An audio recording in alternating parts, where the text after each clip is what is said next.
Amén, mis queridos hermanos, que el Señor les bendiga. Le damos gracias al Señor de que un día lunes más nos podemos reunir para poder estudiar la palabra del Señor, ¿ya? Y el día de hoy nos toca ver un panorama sobre los libros poéticos, ¿ya? Los libros poéticos de la Biblia en el Antiguo Testamento. Cuando nosotros hablamos de los libros poéticos nos estamos refiriendo a Job, Salmos, Proverbios, Eclesiastés y Cantares. Esos son los libros poéticos en la Biblia, ¿ya?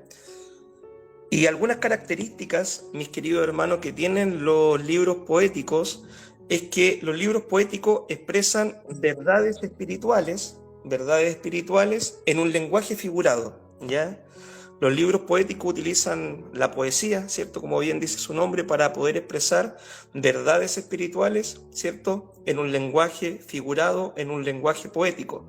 Y también en los libros poéticos nosotros encontramos de que se ocupan mucho las imágenes, ¿cierto? Imágenes visuales que forman, ¿cierto?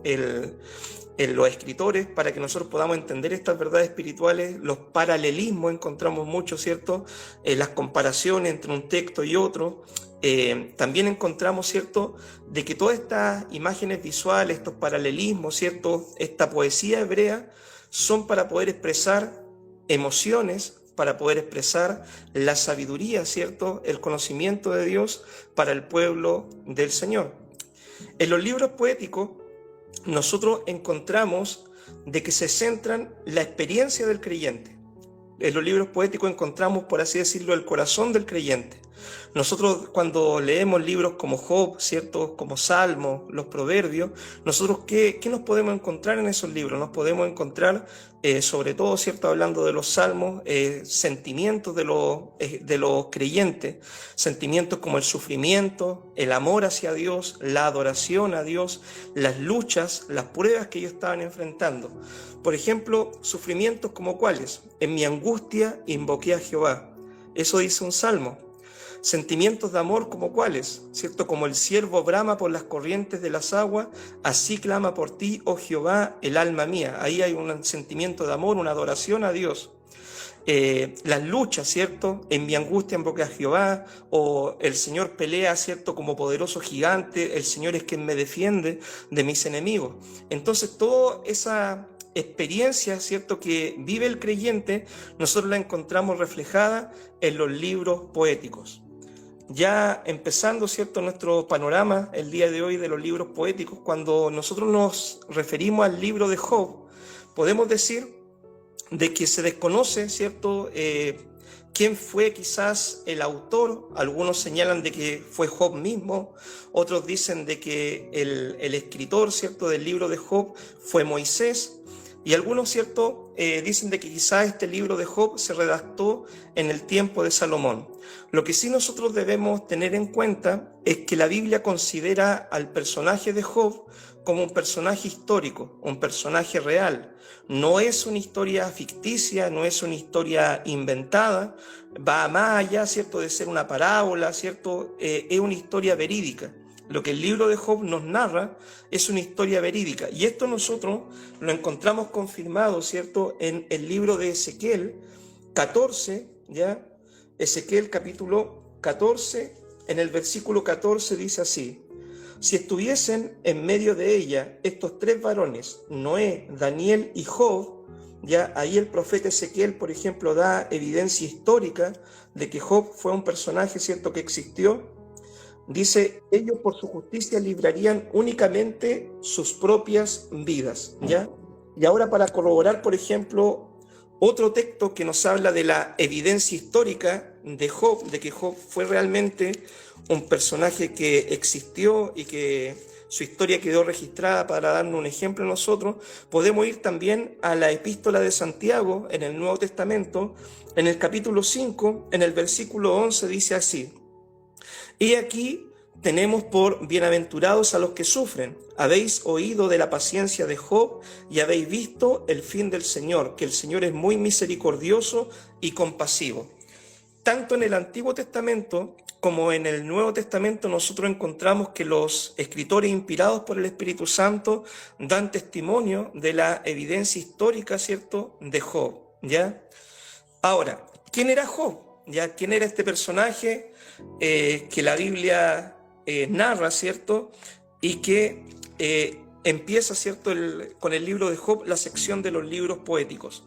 En primer lugar, la Biblia dice en Job, libro de Job, capítulo 1, ¿ya? Job, capítulo 1, en el versículo 8, la Biblia describe a Job como un hombre íntegro, un hombre apartado del mal, un hombre que caminaba con Dios. Dice así la palabra en Job 1:8. Y Jehová dijo a Satanás: ¿no has considerado a mi siervo Job, que no hay otro como él en la tierra, varón perfecto y recto, temeroso de Dios y apartado del mal? Imagínense lo que Dios, ¿cierto?, opinaba de Job, que era un hombre íntegro, apartado del mal, un hombre que hacía las cosas bien. La Biblia también describe a Job que él era un creyente que era próspero, es decir, un creyente que vivía con bendición económica, que Dios lo había bendecido, lo había prosperado en su economía. Dice así la palabra en Job 1, del 1 al 3. Hubo en la tierra de Uz un varón llamado Job, y este era hombre perfecto y recto, temeroso de Dios y apartado del mal. Y le nacieron 7 hijos y 3 hijas. Su hacienda, acá está el texto, ¿cierto?, que corrobora eso, dice, su hacienda era de 7.000 ovejas, 3.000 camellos, 500 yuntas de bueyes, 500 asnas y muchísimos criados. Y aquel varón era el más grande de todos los orientales. Cuando la Biblia, ¿cierto?, describe a Job, lo describe como un varón íntegro, como un varón próspero, y también la Biblia describe a Job como un varón que estaba bajo el cuidado de Dios, que Dios lo tenía protegido, lo tenía guardado, que Dios lo bendecía. Mire lo que dice la palabra en el capítulo 1, versículo 10. No le has cercado, ¿cierto? Acá está hablando el enemigo, ¿cierto? Le está diciendo al Señor, le dice, no le has cercado alrededor a él y a su casa y a todo lo que tiene, al trabajo de sus manos has dado bendición, por tanto sus bienes has aumentado en la tierra, pero extienda ahora tu mano y toca todo lo que tiene, y verás si no blasfema contra ti en tu misma presencia. Acá nosotros vemos de que el enemigo, ¿cierto?, Satanás, no le podía hacer daño a Job, no lo podía tocar, no le podía hacer ningún mal, porque Dios lo tenía cubierto, Dios lo tenía protegido, Dios lo tenía, ¿cierto?, bajo su mano poderosa, ¿ya? Entonces, Dios decide poner a prueba a Job, ¿ya? Y permite que Satanás ataque a Job, ¿ya?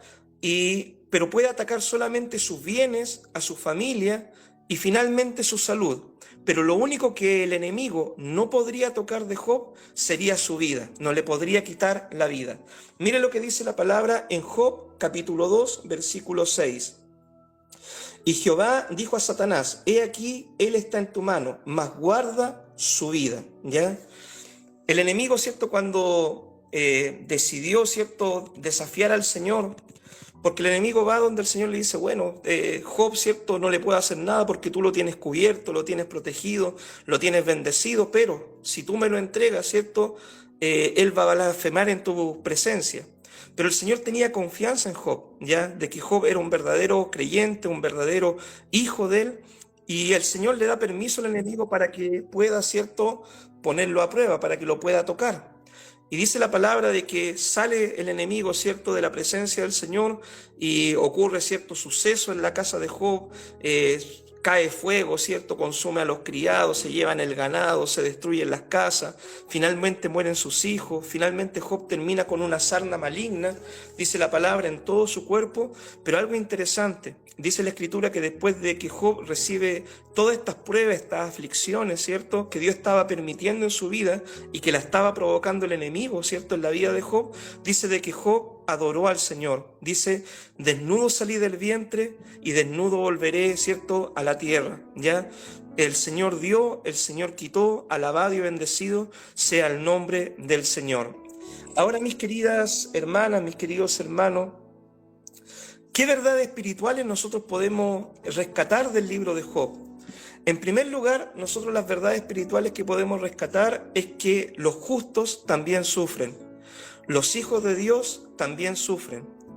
A veces nosotros tenemos el concepto de que si nosotros, ¿cierto?, hacemos las cosas bien, Nunca vamos a pasar pruebas o dificultades o problemas o procesos o situaciones. Pero el libro de Job precisamente está para enseñarnos la verdad espiritual de que los justos, los hijos de Dios, los que aman a Dios, los que están haciendo bien las cosas, ellos también en algún momento de su vida van a ser probados. Dice la palabra de Dios de que Dios a sus hijos los prueba como el oro en el crisol, ¿ya? También hay otra verdad espiritual que nosotros encontramos en el libro de Job, es que Satanás no nos puede tocar a menos de que Dios le dé una autorización. Todos nosotros, ¿cierto?, estamos cubiertos por el Señor. Dios nos tiene protegidos, nos tiene guardados, ¿cierto? Ningún mal nos puede venir si es que no está en la voluntad permisiva del Señor. Por ejemplo, el Señor cuando estaba con sus discípulos, le dijo a Pedro, mira, ora, porque Satanás los ha pedido para zarandearlos, ¿cierto? Y el Señor le estaba advirtiendo a Pedro de que ellos debían orar y estar preparados porque había una autorización divina para que el enemigo pudiera zarandearlo en la hora de la prueba. Y pasa lo mismo con nosotros. Dice la Escritura, ¿cierto?, en Primera de Juan, ¿cierto?, en el capítulo 5, de que el mundo entero está bajo el maligno, pero a los hijos de Dios el maligno no nos toca. Dios nos tiene cubiertos, Dios nos tiene protegidos, Dios nos tiene guardados, ¿cierto?, en su mano poderosa, pero puede suceder de que haya ocasiones de que Dios decida ponernos a prueba, que Dios permita, ¿cierto?, de que el enemigo provoque alguna aflicción, alguna situación, para probar lo que hay en nuestro corazón. Desde el punto de vista del Señor, las pruebas a nosotros nos van a ayudar a crecer y madurar. Y desde el punto de vista del enemigo, las pruebas son una oportunidad tremenda que él tiene para poder apartarnos del Señor, desmotivarnos, sacarnos del propósito del Señor, ¿ya? Entonces nosotros debemos entender esto, que Dios, también aprendemos en el libro de Job, es que Dios es el que nos bendice y nos protege, ¿ya? Por ejemplo, acá nosotros vemos de que Job era un varón sumamente bendecido por parte del Señor. Dios le había dado bendición a su trabajo, Dios lo había prosperado, ¿cierto? Y no es malo, mis queridos hermanos, ¿cierto?, de que cuando uno trabaja, uno es diligente en su trabajo, eso lo vamos a ver también en el libro de Proverbios, Dios da la bendición, ¿ya? De hecho, la Biblia nos recomienda a nosotros a no ser flojos, ¿ya?, a no ser quedados, sino a salir a buscar el sustento, trabajar, el esfuerzo, ¿cierto? Todo trabajo tiene su recompensa y Dios había bendecido a Job, ¿ya? Y aparte que Job era un hombre íntegro, entonces Dios más lo había bendecido en su economía. Vemos también en el libro de Job de que a veces el mejor apoyo que pueden dar los amigos es solamente acompañar a la persona, ¿ya? En vez de ponerse a conversar con la gente en los momentos de dolor, a cuestionar, ¿cierto?, las situaciones, a tratar de buscar una respuesta. Dice la palabra, ¿cierto?, de que Job, después que tuvo toda esta aflicción, él se sentó solo en un lugar y estaba muy triste, ya estaba muy mal, ¿ya?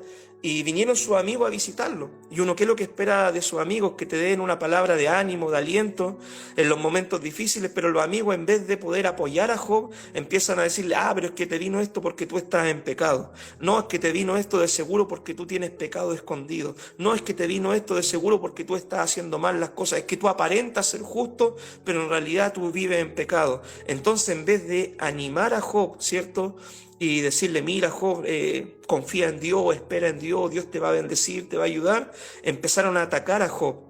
Y la verdad es que Job no estaba cometiendo pecado ni estaba haciendo nada malo, entonces ellos estaban injuriando a Job. Entonces, este libro a nosotros nos enseña de que no seamos tan ligeros para juzgar cuando alguien esté pasando una situación difícil, y que cuando está pasando una situación difícil, y es más, mis queridos hermanos, de repente por pecado o no por pecado, ¿cierto?, que esté pasando una situación una persona, nosotros debemos ir y acompañar a esa persona, ir y ofrecer una oración, una palabra de ánimo, un vuélvete al Señor, busca de Dios, confía en el Señor, oremos juntos, busquemos la presencia del Señor. Eso sirve más que las críticas en los momentos difíciles, ¿ya? También el libro de Job nos enseña que no siempre cuando alguien está mal, ¿ya?, o está pasando alguna prueba, significa porque haya pecado en su vida. Algunas veces, mi hermano, el pecado trae como consecuencia, ¿cierto?, el que nosotros pasemos problemas, vivamos las consecuencias de nuestros pecados. Pero a veces es Dios que está probando nuestra vida, ¿ya? Que Dios nos está probando si es que estamos haciendo bien las cosas, ¿cierto? Si es que seguimos confiando en Él en medio de las pruebas, de las dificultades. En el libro de Job también nosotros encontramos la siguiente verdad espiritual, que si somos fieles, ¿cierto?, al Señor, aunque no entendamos todas las cosas, un día Dios nos va a bendecir al final. Dice la palabra de que Job no atribuyó despropósito al Señor. Job siguió confiando en Dios, aun cuando su esposa se levantó y le dijo, maldice a Dios y muérete, ¿cierto? Le dijo la esposa en un momento, aún retienes tu integridad, Job, maldice a Dios y muérete, le dijo. Pero Job, ¿cierto?, decidió confiar en el Señor.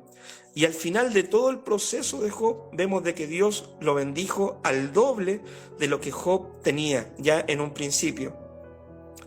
Vemos también una verdad espiritual, de que Dios permite las pruebas, ¿cierto?, en la vida de sus hijos para nosotros llevarnos a una experiencia más profunda con Dios. Cuando nosotros somos probados, tenemos, ¿cierto?, la capacidad después de hablar con testimonio, de poder decirle a otro, mira, yo pasé por el valle de sombra y de muerte, así que yo te digo, confía en el Señor, porque si tú eres fiel, Dios te va a bendecir al final. Cuando somos probados, tenemos la capacidad de demostrar nuestra fidelidad al Señor, ¿ya? Y eso nos lleva a una experiencia más profunda con Dios. Y otra verdad espiritual que encontramos en el libro de Job es que el perdón activa la bendición. Algo interesante que en los capítulos finales, ¿cierto?, de Job, Dios le dice a Job, mira, intercede, ora por tus amigos, presenta sacrificio por ellos. Y a los amigos les mandó, ¿cierto?, a que le pidieran perdón a Job y todo. Entonces el perdón, mi hermano, activa la bendición. Porque ¿qué hubiera pasado si Job hubiera quedado resentido con su amigo? No, estos no me apoyaron, no estuvieron conmigo, me criticaron. En la amargura Dios no puede bendecir. En cambio, el perdón activa la bendición del Señor. Entonces, a grandes rasgos vemos esto, ¿cierto?, como un panorama del libro de Job. Los justos también sufren. En los momentos de prueba debemos apoyar a nuestros amigos, debemos ser fieles a Dios en el proceso de la prueba, aunque no entendamos todas las cosas. Y si somos fieles, Dios al final nos va a bendecir. Y debemos guardar nuestro corazón de toda amargura y de todo resentimiento. Ahora, mis queridos hermanos, hablemos un poquito del libro de Salmos, ¿ya? Los salmos, ¿qué es lo que son los salmos? Los salmos son oraciones y alabanzas que cantaba y oraba el pueblo de Israel dentro de su adoración al Señor. Esos son los salmos. De hecho, las palabras salmos, ¿cierto?, significa oraciones, cánticos con instrumentos musicales. Cuando el pueblo de Israel se juntaba para adorar a Dios, ellos cantaban salmos, cantaban alabanza, en otras palabras, ¿cierto? Y hacían oraciones también. Cuando ellos iban al templo tenían oraciones, cuando ellos iban de peregrinaje hacia el templo, también iban recitando salmos y oraciones, ¿ya? Y dentro de los salmos nosotros encontramos varios tipos de salmos, ¿ya? Encontramos, por ejemplo, salmos de alabanza, de adoración a Dios.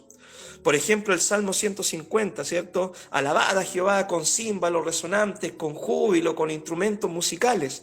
Encontramos también salmos de lamento, ¿ya? Como quizá el Salmo 32, un salmo de perdón, ¿cierto? Donde ahí el salmista confiesa sus pecados, sus errores al Señor.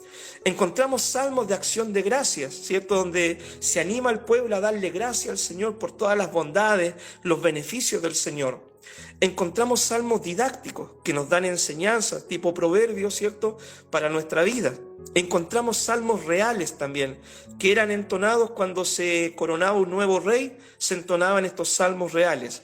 Y también encontramos salmos que se conocen como salmos imprecatorios, ¿ya? Los salmos imprecatorios. ¿Qué es lo que quiere decir imprecatorio? Salmos como de maldición o salmos de castigo, ¿ya? Entonces, obviamente nosotros en este tiempo no debemos tener ese tipo de oraciones. Eso pertenece a la ley y al Antiguo Testamento.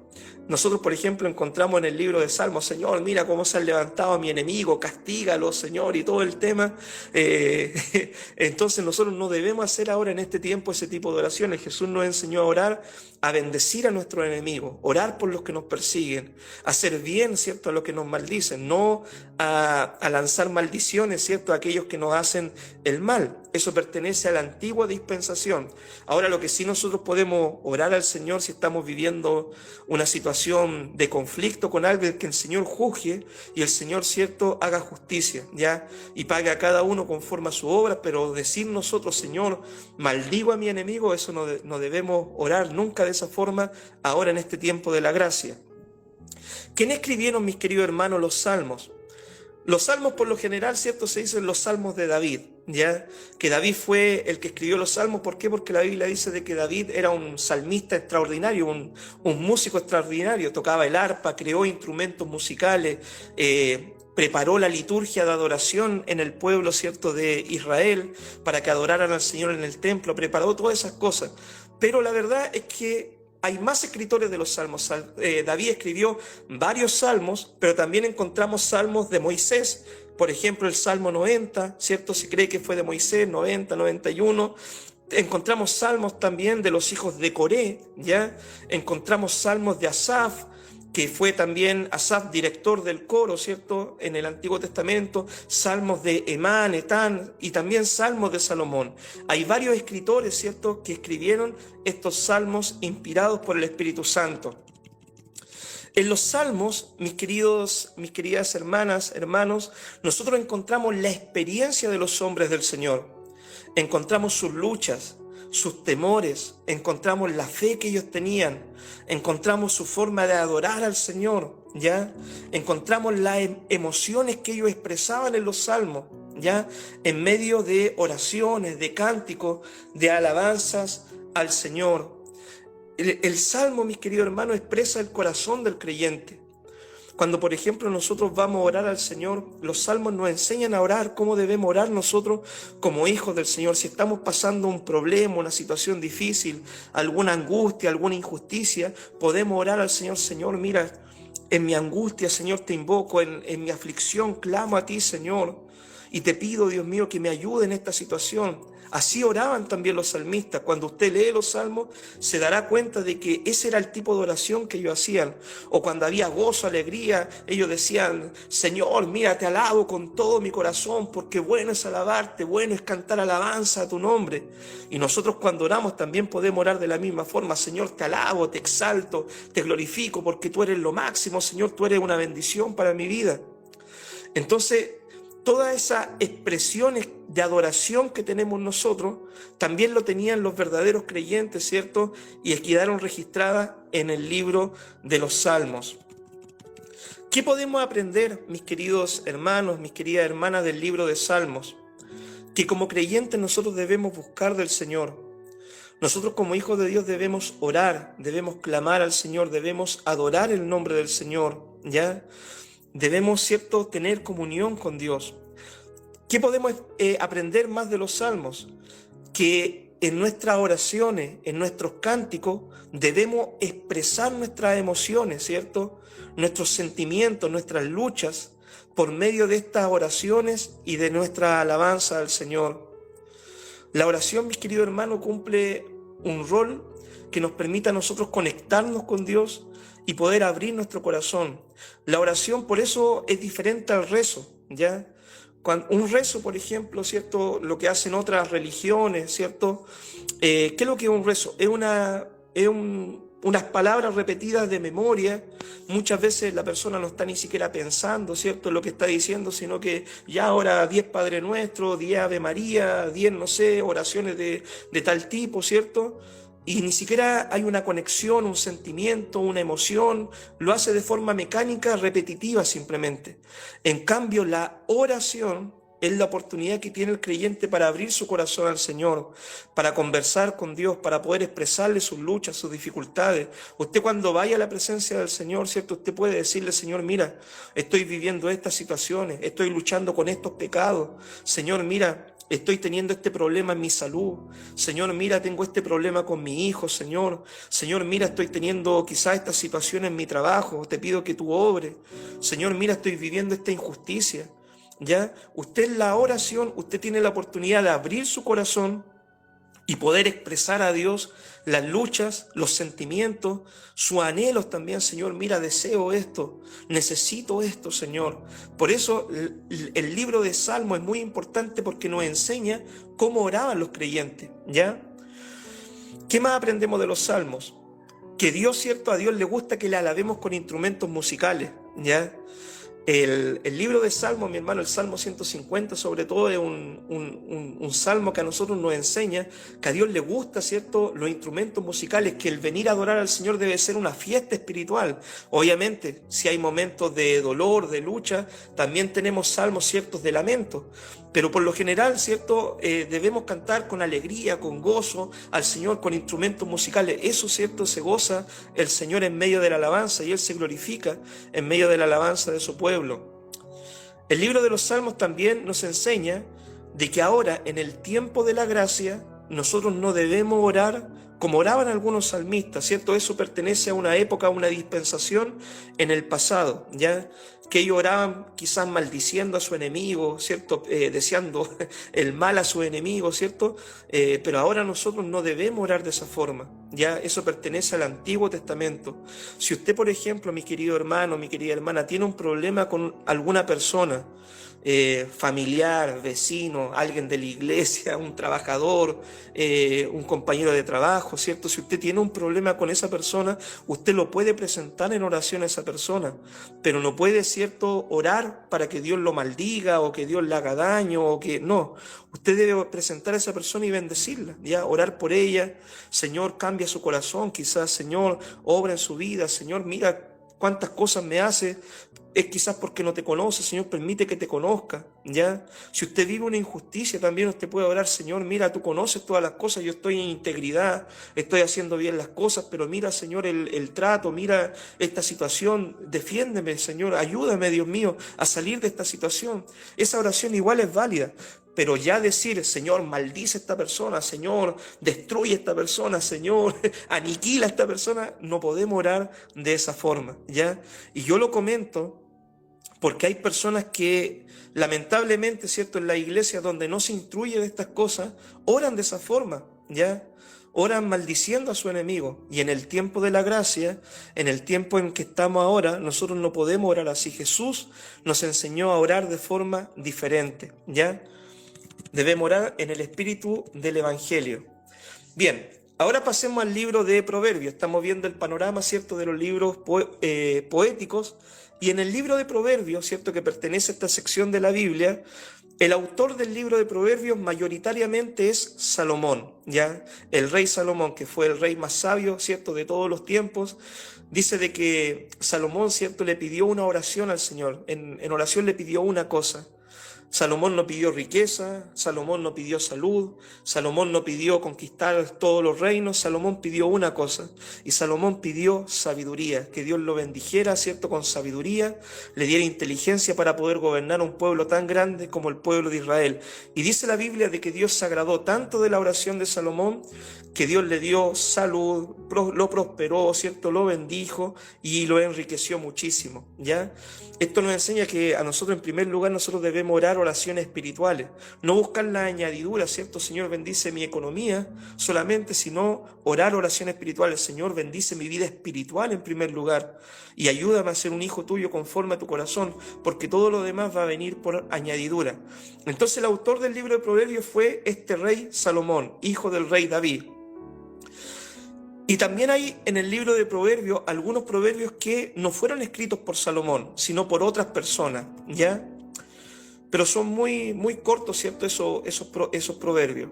Mayoritariamente fue Salomón. El propósito que tiene el libro de Proverbios es enseñar a los jóvenes sabiduría, inteligencia, cordura, prudencia.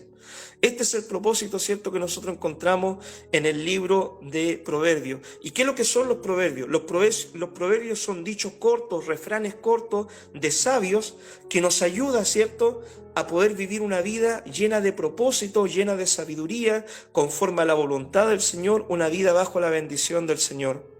El libro de Proverbios es un libro lleno de refranes, de consejos, ¿cierto?, de sabiduría de Dios, para que nosotros al aplicarlo nos vaya bien en la vida, ¿ya? Eso es el libro de Proverbios. Cuando nosotros vamos viendo el libro de Proverbios, encontramos varios personajes en el libro de Proverbios. Por ejemplo, encontramos al sabio, El sabio, mis queridos hermanos, representa la palabra del Señor, el consejo de Dios, la voluntad de Dios, ¿cierto? Siempre encontramos al sabio, el sabio es el que aconseja, y también el sabio es el que presta oído en el libro de Proverbios y escucha el consejo para ponerlo por obra. Pero encontramos también otro personaje que es el necio, ¿ya? Y el necio es esa persona que es testaruda, que es porfiada, que no hace caso, que hace las cosas a su manera, que no sigue el consejo de la palabra del Señor, que prefiere seguir el consejo de los malos, que se junta con los malignos. Ese es el necio. Y encontramos otro personaje que es el simple. El simple podríamos decir que es el ingenuo. El ingenuo ese que necesita aprender, ¿cierto? Y muchas veces está con los necios, ¿cierto? Y quizás, ¿cierto? Por su simpleza, por no saber discernir, sigue el camino de los malos y le va mal. Pero también el simple es esa persona que se le puede instruir, ¿cierto? Que representa a los jóvenes también, que se les puede instruir para que puedan alcanzar sabiduría y sigan el camino del sabio, ¿ya? Dentro del libro de Proverbios nosotros encontramos a la mujer sabia, ¿ya? Por ejemplo, en Proverbios 31, ¿cierto? El elogio a la mujer virtuosa, ¿ya? Y ahí hay toda una descripción de cómo debería ser una mujer virtuosa, una mujer que prepara a su familia, que se preocupa por su casa, que trabaja en su hogar, que puede trabajar afuera también, que es una bendición para su familia, que cuida de lo suyo, que es diligente, ¿cierto? Encontramos todas las virtudes de una mujer virtuosa. También encontramos la mujer extraña, esa que tienta, ¿cierto?, a los hombres a salir del camino. Encontramos a esa mujer que tienta a los hombres a caer en adulterio, a engañar a su esposa, ¿cierto? Y que el final con esa mujer no es bueno, sino que es un final de desgracia y aún de muerte, ¿cierto? Lo describe el libro de Proverbios. En el libro de Proverbios encontramos el personaje del perezoso. Ese es cierto que le gusta dormir, que le gusta descansar, que no sale a trabajar porque el león está afuera, que no mete la mano en el plato, ¿cierto? Porque le da flojera llevársela a la boca, y el perezoso nunca le va bien, ¿ya? Encontramos de que pasa necesidad el perezoso, que el perezoso, ¿cierto?, va a tener hambre y nadie le va a dar. El perezoso representa a la persona que es floja, ¿ya? Y también encontramos el diligente, que el diligente es el que trabaja, que se esfuerza, que siembra, que es diligente en su trabajo, y ese va a estar delante de los reyes un día, dice la palabra del Señor. Algunos principios, mis queridas hermanos, hermanas, que encontramos en el libro de Proverbios, es que Dios quiere que nosotros seamos hijos sabios e hijos entendidos en la voluntad del Señor, ¿ya? Dios quiere, hermano, que nosotros seamos sabios, que aprendamos su palabra, que conozcamos su voluntad y podamos cumplir con ello.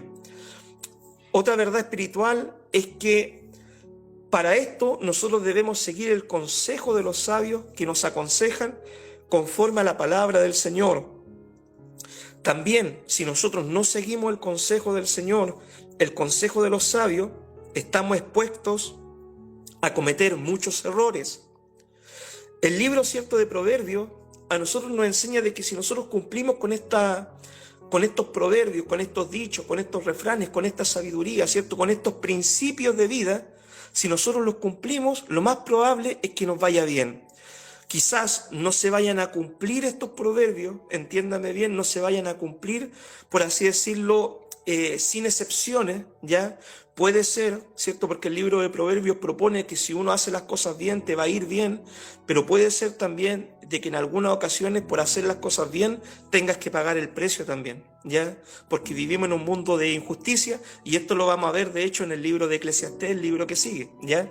Pero por lo general, si tú cumples con la palabra de Dios, tú haces las cosas bien, te va a ir bien, ¿cierto?, como hijo del Señor. El libro de Proverbios nos anima a dejar el pecado, las malas costumbres, ¿ya? Apartarnos de las personas que nos pueden hacer caer. Y también el libro de Proverbios, ¿cierto?, nos enseña de que si nosotros somos diligentes en nuestro trabajo, en hacer las cosas bien, vamos a vivir bajo la bendición del Señor. Pero si somos flojos, no vamos a ver fruto, ¿cierto?, en nuestra vida, ¿ya?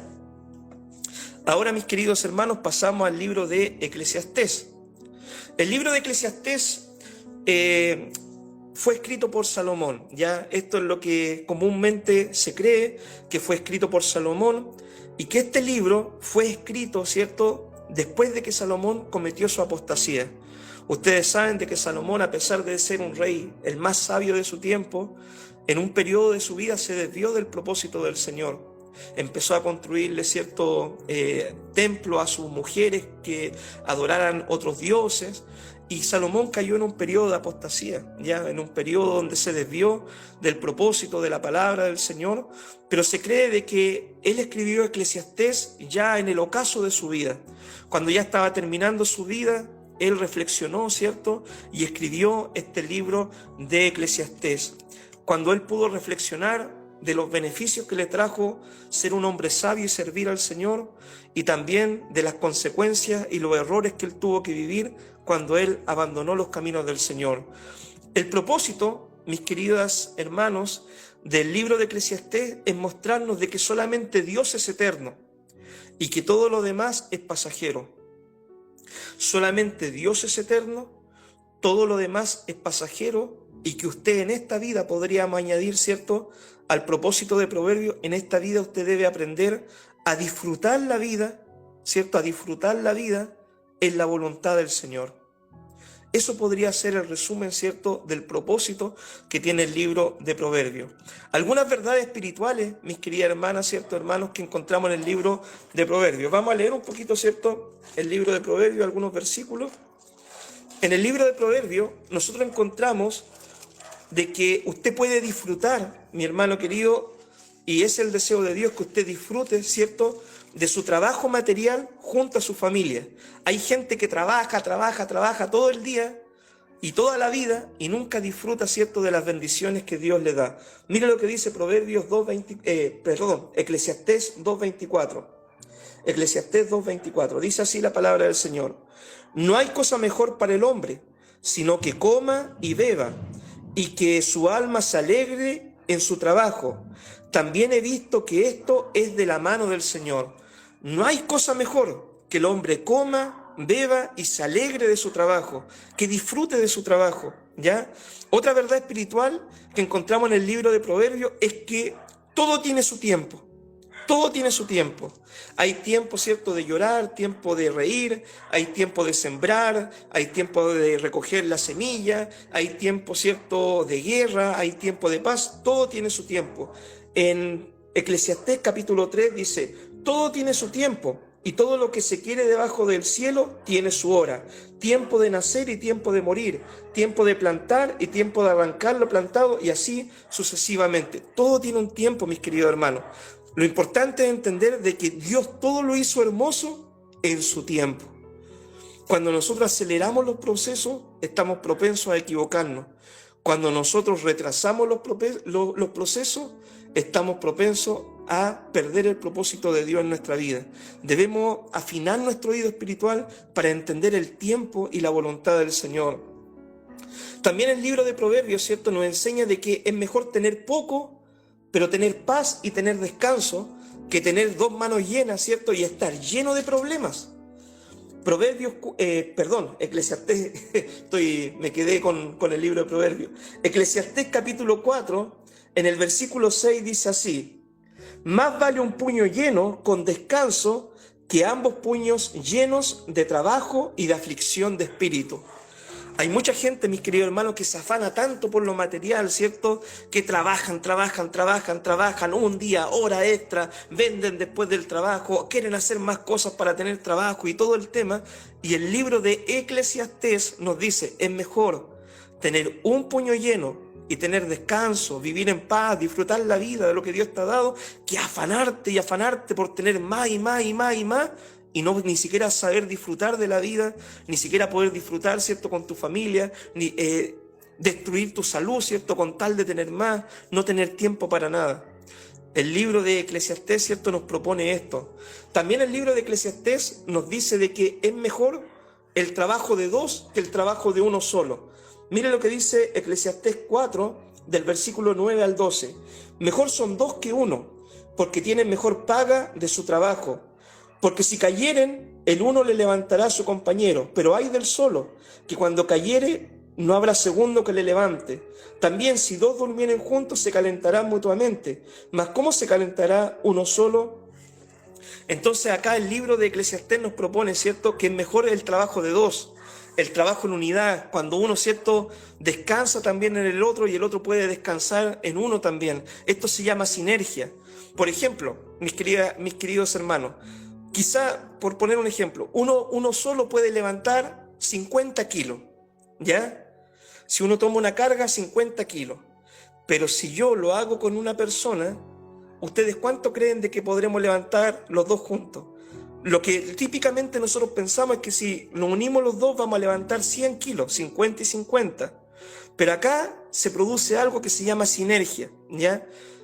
Si yo con otra persona nos decidimos levantar, no vamos a levantar 100 kilos, ¿ya? Lo que en realidad vamos a levantar va a ser 130, 140, 150 kilos. El trabajo de dos se multiplica, ¿ya? Y ahí, por ejemplo, cuando se cumple la palabra que dice, uno perseguirá a 1000 y dos a 10.000, ¿ya? Ahí se cumple esa palabra que encontramos en el Antiguo Testamento. Eso se llama sinergia. Por ejemplo, yo solo, puede ser, voy a alcanzar a predicarle a 20 personas, pero si yo salgo con un hermano a predicar, lo más probable es que nosotros no le prediquemos a 40, sino que le prediquemos a 60, a 80, a 100 personas. Porque eso, el trabajo entre dos se multiplica. Otra cosa que nosotros encontramos, ¿cierto?, en el libro de Eclesiastés, es que no hagamos promesa a Dios a la ligera, ¿ya? No le digamos al Señor, Señor, mira, te prometo esto, hagamos esto, voy a hacer esto otro, te lo juro, Señor. No debemos hacer a la ligera promesa al Señor. Miren lo que dice Eclesiastés 5:5. Mejor es que no prometas y no que prometas y no cumplas, ¿ya? Acá la palabra nos enseña a no prometer a la ligera. El libro de Eclesiastés también nos enseña de que en esta vida van a haber desigualdades, ¿ya? En esta vida van a haber desigualdades. Eclesiastés capítulo 9, en el versículo 10, dice así: todo lo que te viniera a la mano para hacer, hazlo según tus fuerzas, porque en el Seol a donde vas no hay obra, ni trabajo, ni ciencia, ni sabiduría. Me volví y vi debajo del sol que ni es de los ligeros la carrera, ni la guerra de los fuertes, ni aun de los sabios el pan, ni de los prudentes la riqueza, ni de los elocuentes el favor, sino que tiempo y ocasión acontecen a todos, ¿ya? Bien, el libro, ¿cierto?, nos propone de que van a haber desigualdades, mis queridos hermanos, ¿ya? Por ejemplo, hay personas, ¿cierto?, que por hacer las cosas mal, a veces, en el ámbito humano, por así decirlo, les puede ir bien. Ejemplo, cuando las personas mienten, estafan, ¿cierto?, hacen las cosas mal, puede ser que tengan a simple vista una bendición económica, no es la bendición de Dios, pero sí van a tener economía, aunque su final va a ser malo, ¿ya? Pero sí encontramos de que si los justos hacen las cosas bien, aunque quizás no tengan tanto dinero o no les vaya bien siempre o no todas las puertas se abren, al final del camino Dios los va a bendecir en la eternidad. Eso encontramos, ¿cierto?, en el libro de Eclesiastés también. También en el libro de Eclesiastés encontramos, ¿cierto?, de que nosotros debemos invertir, ¿ya? Debemos invertir, debemos arriesgarnos, mi hermano, ¿ya? Invertir, arriesgarnos. De repente hay gente, ¿cierto?, que dice, bueno, ¿cuándo voy a hacerlo? No, estoy esperando la voluntad del Señor. Claro, una cosa es esperar el tiempo perfecto del Señor, pero a veces Dios, ¿cierto?, a nosotros nos dice, marcha, ahora, es ya, ahora es el tiempo, ahora, ¿cierto? No mañana, es ahora. Y la gente, ¿cierto?, de repente, no, que estoy esperando la voluntad del Señor. Y pueden pasar años, ¿cierto? Pueden pasar muchos años, mucho tiempo, y nunca se cumple el propósito de Dios en su vida. ¿Por qué? Porque esperan, ¿cierto?, algo mágico, ¿cierto? Algo, y la Biblia, ¿cierto?, nos anima a nosotros a arriesgarnos también, a cruzar el río, ¿ya? Por ejemplo, en Eclesiastés 11, en el versículo 6, dice así la palabra del Señor: por la mañana siembra tu semilla y a la tarde no dejes reposar tu mano, porque no sabes cuál es mejor, si esto o aquello, o si lo uno y lo otro, ¿ya? Siembra tu semilla en todo tiempo. El que mira los tiempos, también dice Eclesiastés, ¿cierto?, no recibirá fruto, ¿cierto? El que mira los tiempos, no, que voy a sembrar mañana, ¿cierto?, porque hoy día está nublado, ¿ya? El que mira los tiempos no va a recibir fruto. Debemos arriesgarnos también en nuestra vida espiritual. Si usted, por ejemplo, o en su vida laboral también, mis queridos hermanos, para ponerle un ejemplo, ¿cierto? Yo cuando estaba trabajando, un día recibí la oferta de trabajo para cambiarme acá al colegio, ¿ya? Yo tenía mi buen trabajo ahí en el puerto, ¿cierto? De guardia también, estaba cómodo, era 4x4, descansaba más, ¿cierto? Pero cuando recibí, por ejemplo, esta oferta de trabajo, yo tiré cálculo y dije, ya me voy a arriesgar, me voy a cambiar porque me dan enero, febrero libre, ¿cierto? Para estar ahí con la familia, para salir de vacaciones, cualquier cosa, y me arriesgué. Y por arriesgarme, ¿cierto? Ahora estoy en ese trabajo y tengo esos beneficios que yo quería tener, ¿ya? Entonces también es así en la vida, que nosotros debemos arriesgarnos de repente a tomar esas decisiones para que nos vaya bien. Ahora, si me hubiera quedado en ese trabajo al tiempo después se cerró, el que estaba en el puerto, ¿ya? Se cerró, ya no hay ninguna empresa, no hay guardia, es un lugar que está abandonado, de hecho, ¿ya? Bien, ahora hablemos un poquito, mis queridos hermanos, del libro de Cantares, y ya con este libro vamos a terminar el estudio del día de hoy. Cantar de los Cantares. ¿Qué significa Cantar de los Cantares? El más hermoso de todos los cánticos. Significa la expresión Cantar de los Cantares. Este libro también fue escrito por Salomón, ¿ya? Y este libro, mis queridos hermanos, simboliza el amor perfecto en el matrimonio, en la pareja, ¿ya? Este libro también simboliza, ¿cierto?, el amor perfecto de Dios para con su pueblo, ¿ya? Esto podemos nosotros encontrar en Cantar de los Cantares. ¿Quién escribió Cantar de los Cantares? Se le atribuye a Salomón, y también este libro fue discutido, mi hermano, para ponerlo en el canon bíblico, ¿ya? Algunos decían, no, este libro es muy carnal, quizás, ¿cierto? No debería estar en el canon bíblico, pero hubo un rabino que tomó este libro e hizo una interpretación alegórica del libro, ¿ya? Y esta interpretación alegórica hizo la figura del esposo como si fuera Jehová, como si fuera Dios, ¿ya? Y a la esposa como si fuera el pueblo de Israel. Y hizo un simbolismo del amor de Dios para con su pueblo y del amor de su pueblo para con Dios. Y por eso este libro fue incluido también en el canon bíblico. Bueno, hablando así claramente, ¿cierto? Este libro es un libro que a nosotros también nos habla del amor en la pareja, en el matrimonio, en el noviazgo, ¿cierto? Es un libro que nos habla de esto, ¿ya? ¿Qué es lo que nos enseña el libro de Cantares? El libro de Cantares a nosotros nos habla del amor, del deseo que debe haber en la pareja, en el matrimonio. Cuando nosotros vemos, ¿cierto?, el libro de Cantares, encontramos muchas expresiones, ¿cierto? Oh, si él me besara con sus labios, ¿cierto? Mi amado es hermoso, es distinguido entre 10.000, ¿cierto? Yo soy suya y mi amado es mío, y todo el tema. Entonces, nosotros encontramos el deseo, la pasión que debe haber en el matrimonio, ¿ya? Y también, si hacemos una aplicación alegórica, podemos también, ¿cierto?, ver el amor de Cristo para con su iglesia, o el amor de Dios, ¿cierto?, en forma general para con su pueblo. Algunos versículos clave que me gustaría compartir con ustedes del libro de Cantares son los siguientes. Versículos que a mí en lo personal me han bendecido, ¿ya? Por ejemplo, en Cantares 2, versículo 7, capítulo 2, versículo 7, dice así: Yo os conjuro, oh doncellas de Jerusalén, por los corzos y por las siervas del campo, que no despertéis ni hagáis velar el amor hasta que quiera. Este versículo se repite varias veces en el libro de Cantares. Yo os conjuro que no despertéis ni hagáis velar el amor hasta que quiera. Si nosotros entendemos este versículo, ¿cierto? Cuando uno es joven, ¿cierto? Y quizá uno como persona siempre ha tenido el deseo de estar con alguien, de conocer a alguien. Pero muchas veces el error que cometen muchos jóvenes o muchas personas, ¿cierto?, es que quieren estar con alguien por estar, ¿ya? Muchas veces no hay amor, muchas veces no hay pasión, muchas veces no están dispuestos a pagar el precio. Muchas veces, ¿cierto?, quieren estar con alguien, pero no le interesa más allá la persona.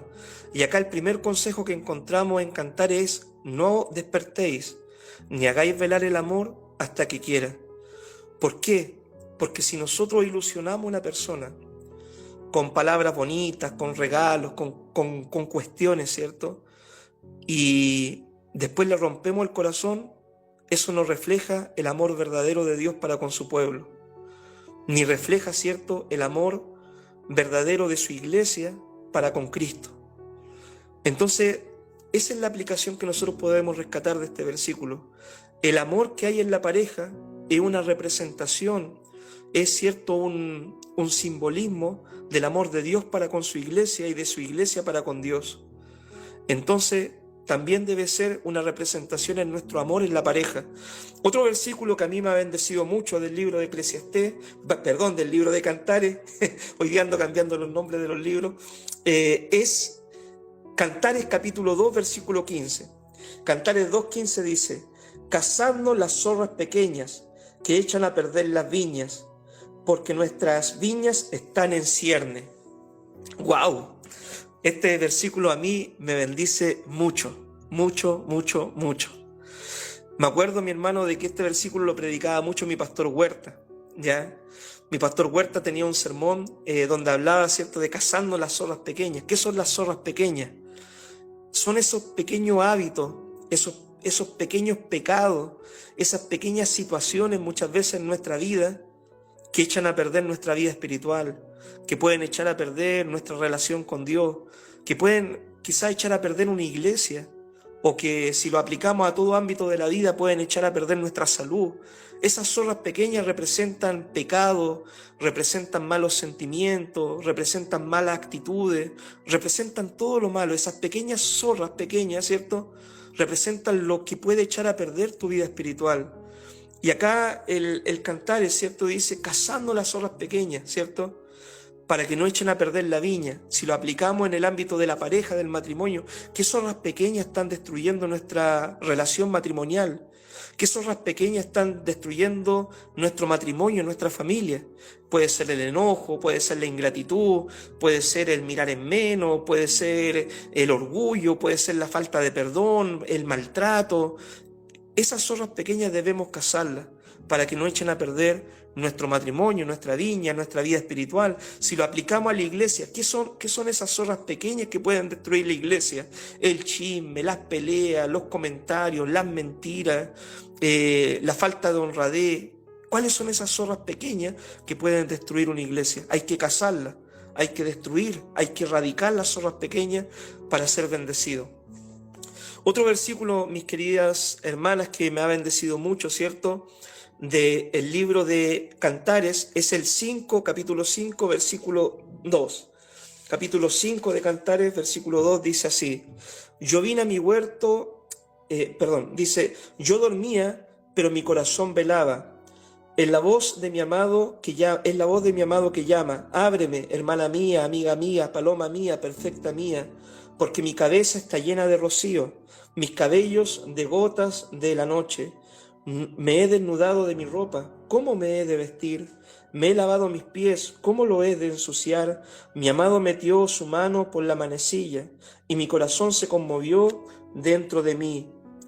Yo me levanté para abrir a mi amado, y mis manos gotearon mirra, y mis dedos mirra que corría sobre la manecilla del cerrojo. Abrí yo a mi amado, pero mi amado se había ido, había ya pasado, y tras su hablar salió mi alma, y lo busqué y no lo hallé. ¿Qué es lo que quiere decir este párrafo del libro de Cantares?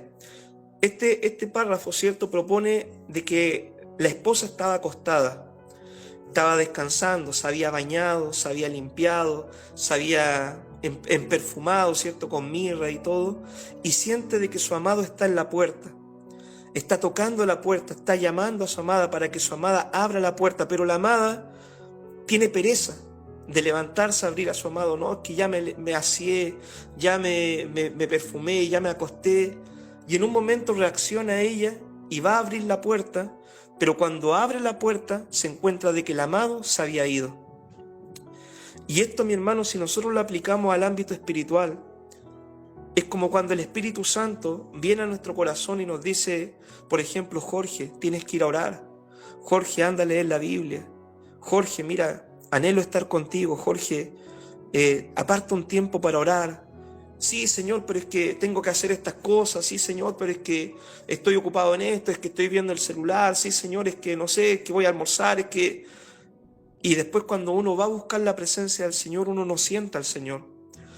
Uno tiene quizá ese encuentro, pero si hubiera sido en el momento que el Espíritu Santo te estaba hablando, hubiera sido quizá un momento de intimidad tremendo con Dios.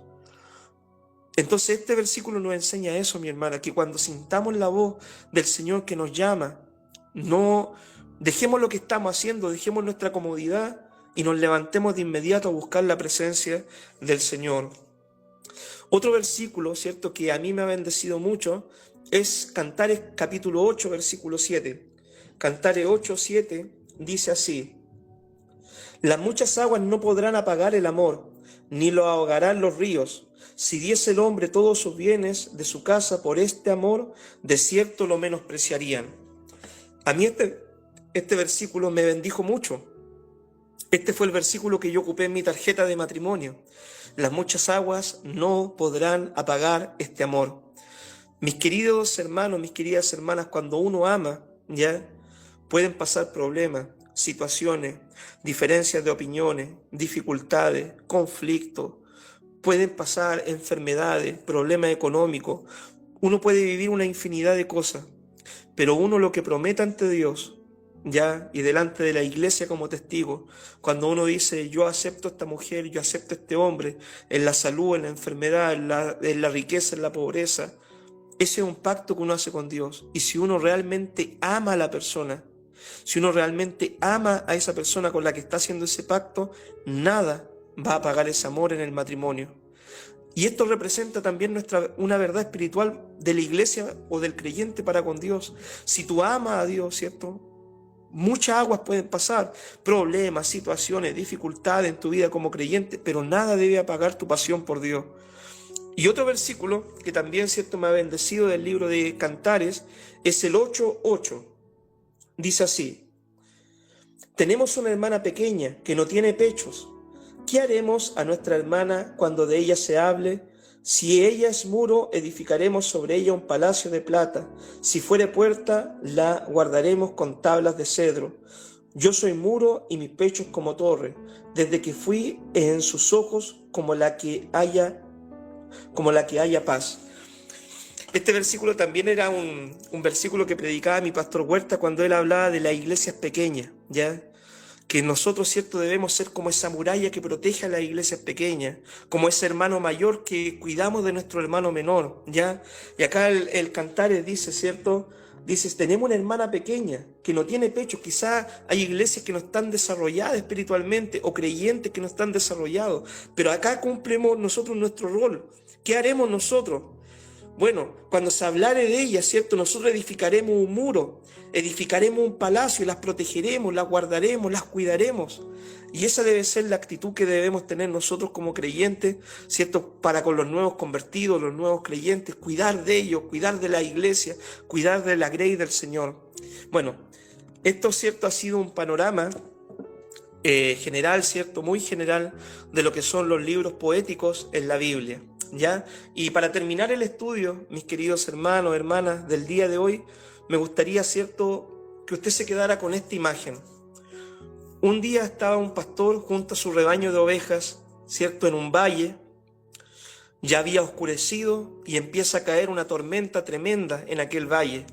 Empieza a llover, hay truenos, relámpagos, y las ovejas empiezan a sentir miedo, temor, empiezan ahí a moverse de un lado a otro. Pero en ese instante, ¿cierto?, las ovejas fijan su mirada en el pastor. El pastor había buscado un roquerío, ¿cierto?, un refugio, había encendido una fogata, y una por una las ovejas temblorosas se empiezan a acercar a su pastor. El pastor, ¿cierto?, la empieza a contar una por una, encuentra que su rebaño está completo. Pasan allí la noche, al otro día amanece el sol y el pastor va delante de sus ovejas dirigiéndola nuevamente a nuevos pastos. ¿Cuántas veces en la vida nuestra como creyentes hemos sentido esta situación? Al vernos en la aflicción, en los problemas, en las situaciones, nos sentimos aturdidos, desamparados, aproblemados, nos sentimos de una o de otra forma, ¿cierto?, mal espiritualmente, pero debemos recordar que el Salmo 23 nos dice: aunque ande yo por sombra de valle de muerte, no temeré mal alguno. Tu vara y tu cayado me infundirán aliento. ¿Ya? Unge mi cabeza, Señor, con aceite fresco. Mi copa está rebosando. Ciertamente el bien y la misericordia me seguirán todos los días de mi vida. En la casa de Jehová moraré para siempre. Para esto están los libros poéticos, para enseñarnos a nosotros a confiar en Dios, a depender de Dios, a buscar a Dios, porque Él tiene la respuesta. Así como las ovejas se refugian en su pastor, así nosotros debemos refugiarnos en el pastor de los pastores, en el Dios Todopoderoso, en el gran yo soy, en el Señor Jesucristo, el único y buen pastor, el sublime de todos los pastores. Él es nuestro refugio, Él es nuestra roca, Él es nuestro amparo, nuestra fortaleza. Él es quien nos cuida, quien nos protege, quien nos bendice, que aunque andemos cierto en peligro, en sombra de valle de muerte, aunque tengamos que vivir muchas situaciones en esta vida, el Señor siempre va a estar con nosotros. Amén. Oramos al Señor, mis queridas hermanas. Padre, te damos gracias, Dios mío, por esta enseñanza que tú nos compartes el día de hoy, Señor, en los libros poéticos. Te pedimos, Señor, abre nuestra mente, entendimiento, para entender, Dios mío, las verdades de cada uno de estos libros. El libro de Job, Señor, nos enseña, Dios mío, a confiar en medio de los procesos, Señor. Amado Dios, ayúdanos a orar estas oraciones que aparecen en los salmos, a poder clamar, Dios mío, Señor, a ti, Dios mío, como oraban los salmistas. Ayúdanos, Señor, a seguir el consejo de los proverbios para que nos vaya bien en la vida. Ayúdanos, Señor, bendito Dios, a entender de que todo lo que ofrece el mundo es vanidad, como dice Eclesiastés, pero solamente tú eres eterno, Dios mío, y que el guardar tus mandamientos es el todo del hombre. Ayúdanos, Dios mío, a entender, Señor, que en nuestro matrimonio, Señor, y también en nuestra iglesia, debemos tener pasión por ti, Dios mío, buscarte, Dios mío, con pasión, Señor, que tú anhelas tener comunión con nosotros y nosotros debemos anhelar también tener esa comunión contigo. Ayúdanos, Señor, a entender estas verdades espirituales que los libros de poéticos nos enseñan y poder aplicarlas en nuestra vida diaria. En el nombre de Jesús, amén y amén. Que Dios les bendiga, mis queridos hermanos.